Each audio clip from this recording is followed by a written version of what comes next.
It was a calm afternoon in downtown Los Angeles, the sun casting a soft golden hue over the polished glass facade of Vista, one of the trendiest restaurants in the city. A place known not only for its gourmet cuisine and sleek, minimalist design but also for being quietly owned by none other than Elon Musk himself. Despite its rising popularity and the celebrity clientele it often attracted, Musk had always kept his ownership discreet, preferring the restaurant to stand on its own reputation rather than bask in his name. On this particular day, Elon found himself with a rare window of free time, and rather than retreating to one of his lavish estates or having his meals catered in, he decided on something simple. Dressed casually in a charcoal gray t-shirt, jeans, and a pair of well-worn sneakers, he walked through the front entrance of Vista, unnoticed at first. The restaurant buzzed with chatter, forks clinking softly against fine china, ambient jazz humming in the background. A hostess greeted him politely but did not recognize him immediately. "Table for one?" she asked, her tone perfunctory, as she glanced briefly at his attire. Elon gave a small smile and nodded. "Yes, please. Just something by the window." She nodded back and led him to a sleek corner table overlooking the street, the sunlight glinting off nearby buildings. As he took his seat, Elon felt a subtle satisfaction. It was nice, in a strange way, to move unnoticed. He wanted nothing more than a quiet meal and a moment to himself. A few minutes passed before a young waitress approached him, her name tag reading Marissa. She looked no older than 25, with sharp features, a tight ponytail, and a practiced smile that didn't quite reach her eyes. "Good afternoon," she began, standing a little too straight, a little too rigid. "Have you dined with us before?" Elon looked up from the digital menu. "A few times, yes," he replied calmly. "I'll just have a sparkling water and the mixed greens salad. No dressing, please." Marissa blinked, confused. "Just the salad and water." "Yes," Elon said, adjusting his seat. "That'll be all for now." Marissa hesitated, clearly thrown off by the simplicity of the order. She looked him over again, this time with more scrutiny. Something about him seemed oddly familiar. The sharp cheekbones, the focused eyes, the calm confidence. Then it clicked. Elon Musk, the richest man on Earth, sitting alone, ordering only water and a basic salad. She stared at him, her mouth slightly agape before composing herself. "Sir, are you sure that's all?" Elon nodded once. "Positive."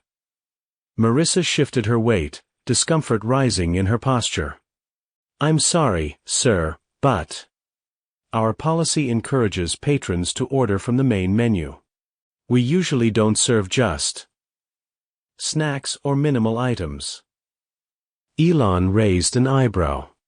"Policy?" "Yes," she said, growing defensive now. "This is a high-end establishment, and we have limited seating.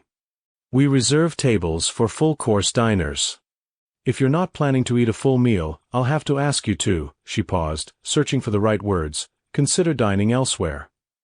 Elon blinked slowly, not out of anger, but of genuine disbelief. "Let me get this straight," he said, voice calm but firm. "You're telling me I can't eat here unless I order more food?" Marissa crossed her arms slightly. "It's nothing personal. We just have to keep the tables available for customers who follow the house standard." Elon leaned back, the corner of his mouth twitching in a barely restrained smirk. "Even if I'm the owner?" The waitress gave a short laugh, sharp and dismissive. "Nice try. The owner doesn't look like." "Well, that," she said, gesturing to his outfit. "And even if you were, it's still our rule. It's just not appropriate for someone to take a table for a salad and water." Elon studied her.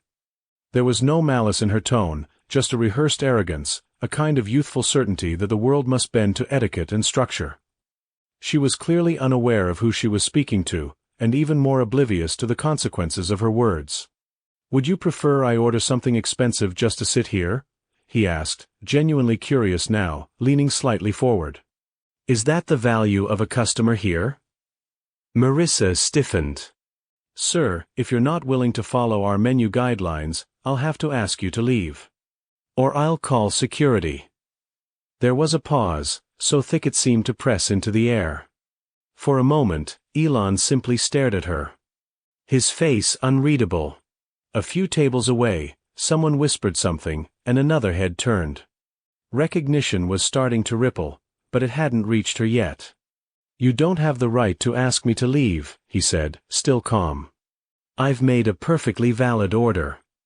And I know for a fact there's no written policy that mandates a minimum spend. I'm sorry, sir, if you don't comply, I'll have to escalate this, Marissa said. Clearly flustered now but sticking to her line. She turned and signaled to the front of the house. Within moments, a tall security guard, wearing a black suit and earpiece, approached the table. Elon didn't flinch. The guard seemed unsure as he got closer, recognizing the face but hesitant. Is there a problem here? The guard asked, glancing between Elon and Marissa. This gentleman is refusing to order properly, she said quickly. He's taking up space and being difficult. The guard looked at Elon again. Sir, do you mind stepping outside with me for a moment? Elon looked at the guard, eyes calm, measured. You know who I am, don't you? The guard hesitated, the moment dragging. I think I do, sir, but I was just. Do you think it's wise, Elon interrupted, to remove the owner of the building from his own property? The guard's eyes widened. Panic flickering just beneath the surface. Sir, I didn't, she said. Marissa stepped forward. Wait, what are you saying? You're not the owner. This is insane. You can't just say that, anyone could say that. Elon stood slowly, not in anger, but with a composed, deliberate grace. He looked down at Marissa, his expression unreadable. I'll leave, he said simply. But you might want to look into who signs your paycheck. And with that, he walked toward the exit. The entire restaurant had gone quiet. People whispered, heads turned, phones discreetly raised. Elon didn't look back. Outside, the city buzzed on. He stepped into the sunlight, his reflection bouncing off the building he owned. He pulled out his phone, typed a single message, and pressed send. Then he smiled to himself, a quiet, dangerous kind of smile, and disappeared into the crowd. Elon stood motionless for a moment, the echo of the waitress's words still hanging in the air like an unanswered question. He had expected perhaps a confused glance, maybe a moment of hesitation. But outright refusal to serve him a simple meal, especially in an establishment that bore the fingerprints of his own design, was something that genuinely caught him off guard. His eyebrows lifted slightly as he tried to process the absurdity of the situation. I don't want much, he said quietly, clearly, looking directly at the waitress who now stood with folded arms and a hardened expression. Just a light meal, something quick. I'm not here to make a scene or occupy space for hours. You can see the place isn't even full. But she shook her head with a sense of unwavering conviction. Like I said, sir, we serve full-course diners.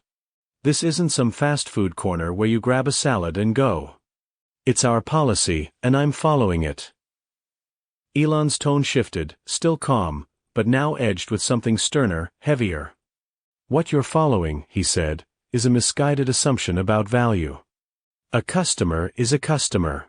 Whether they order caviar or a glass of water, they're here, they chose this place, and they deserve respect. She didn't flinch. I'm sorry, but if you won't order more, I'll have to ask you to leave.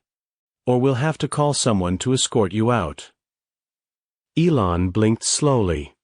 Escort me out? For ordering a salad? Yes, she snapped, voice louder now. A few nearby patrons glanced over. Either you order properly or you go. Elon leaned slightly forward, voice steady. You don't have the authority to remove me. This is my restaurant. The silence that followed was sharp. The waitress let out a humorless laugh, a scoff more than anything, and turned to flag down the security guard again. He says he owns the place now, she muttered loudly to him. The guard, clearly conflicted from the previous moment, returned with a measured pace. His face held tension, a silent plea to avoid escalation. "Sir," he said, "please don't make this harder than it needs to be." Elon looked at him. "You know who I am. You know this isn't just some lie." "I do," the guard admitted, voice low, "but she's calling the shots on the floor and I've been instructed to respond to staff alerts." "You've been instructed," Elon repeated, his voice now distant, disappointed. "And you'd rather follow that than think critically for 2 seconds?" The guard shifted uncomfortably. "Sir, please. Just. Not now." Elon's lips pressed into a thin line. He stepped back, exhaled once through his nose, and nodded. "All right," he said. "Have it your way." He turned and left, each step calculated and even, but the weight of the humiliation was undeniable. Outside, the air felt sharper. He stood still for a moment, then looked up at the name of the place carved into polished steel above the doorway. The irony hit harder than expected. Without a word, he got into his car, pulled out his phone, and made a note. Not an angry message, not a threat. Just a reminder. The next day, just after noon, the restaurant buzzed with life again. Waiters flitted between tables, chefs moved like ghosts in the open kitchen, and soft electronic music danced through the air. At exactly 12:45 p.m., the front doors opened, and Elon Musk walked in. This time, he was dressed differently. A crisp black jacket, tailored slacks, no tie. Not flashy, but unmistakably someone important. There was a moment of hesitation at the hostess stand, and then recognition. Murmurs began to ripple through the tables. A few patrons looked up from their meals, nudging one another, whispering. This time, the hostess didn't offer him a casual table for one. She blinked twice, frozen in place. Elon gave a small nod. "I'd like a table," he said. "And this time I'll order a full meal. Maybe even dessert." "Yes, of course," she stammered, instantly pulling out a menu. "Right this way, Mr. Musk." Marissa saw him the moment he was seated. Her eyes went wide, the color draining from her face. She whispered something to another waiter and tried to keep herself turned away, but curiosity won out. She glanced again. It was him. It was really him. And he had come back. This time he ordered the steak, a seafood appetizer, a bottle of rare wine, and finished it all with crème brûlée. His demeanor was composed, unbothered. The staff scrambled to ensure everything was perfect.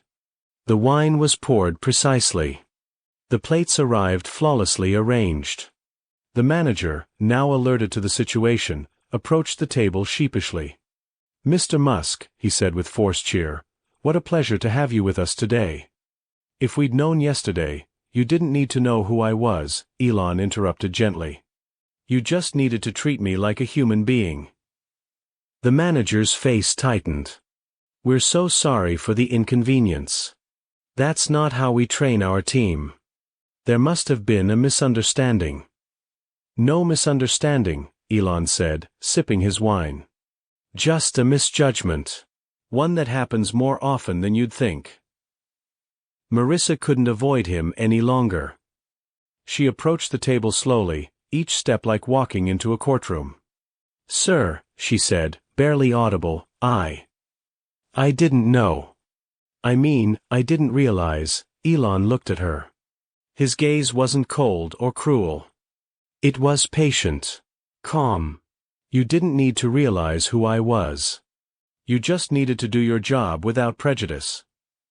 She stood there, mouth dry, her eyes pleading for some form of forgiveness. "I'm sorry," she said. "Really." "I didn't mean to offend. I'm not here for an apology," Elon replied, placing his napkin beside the empty dessert plate. "But I am here for a decision." Before she could ask what he meant, 2 suited men entered from the side entrance, his personal security, unmistakable in their stature and presence. They flanked him silently, a quiet but undeniable message.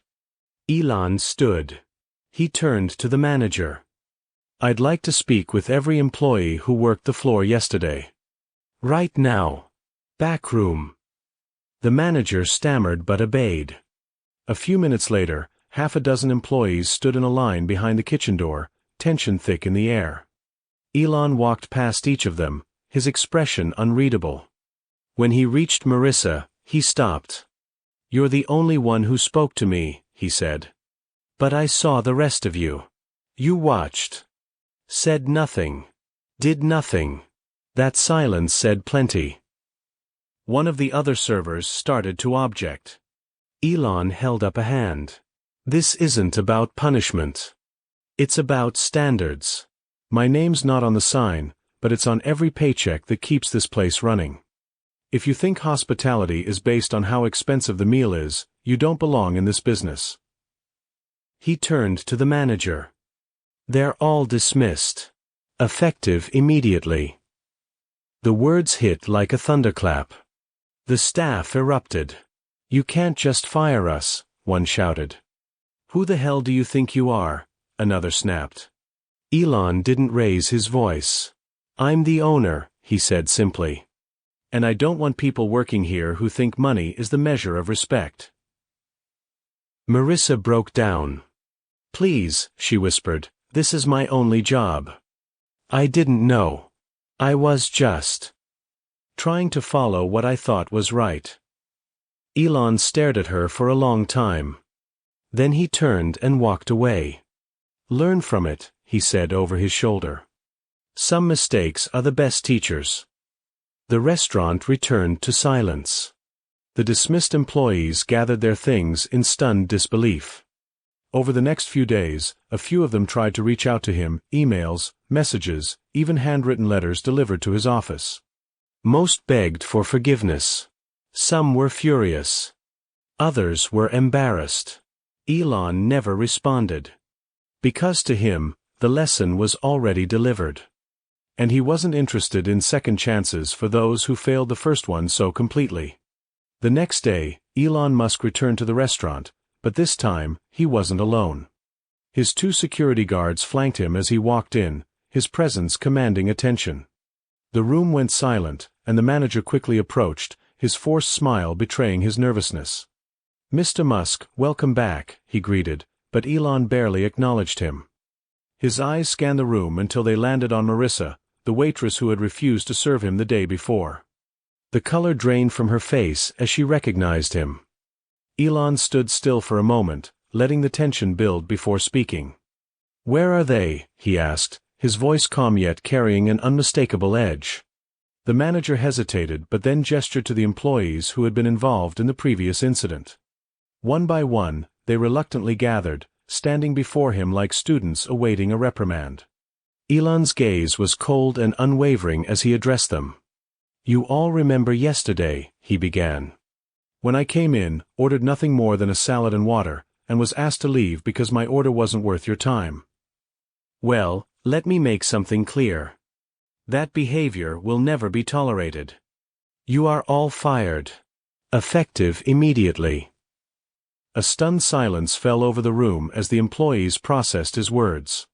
One of them, a waiter who had been silent the day before, found his voice and shouted, "You can't do this. Who are you to fire us?" Elon's expression didn't change. "I'm the owner," he said simply. The words hit like a slap in the face. The employees were stunned, their protests dying in their throats.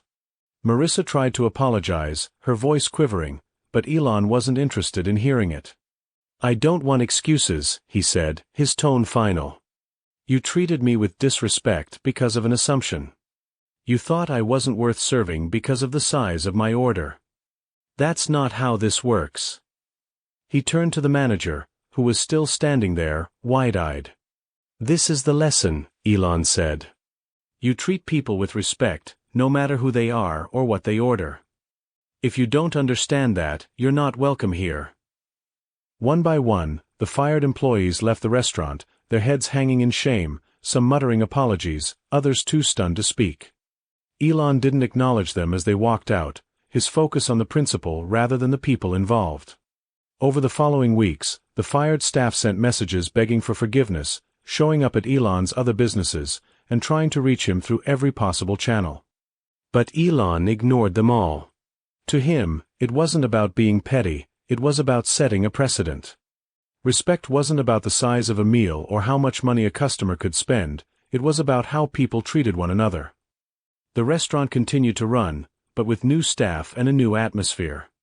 Elon's decision had sent a clear message: his business would never tolerate discrimination based on anything as trivial as an order's cost. And as for the fired employees, they went their separate ways, some finding new work, others struggling to get by. But one thing was certain: they would never forget the lesson Elon Musk had taught them.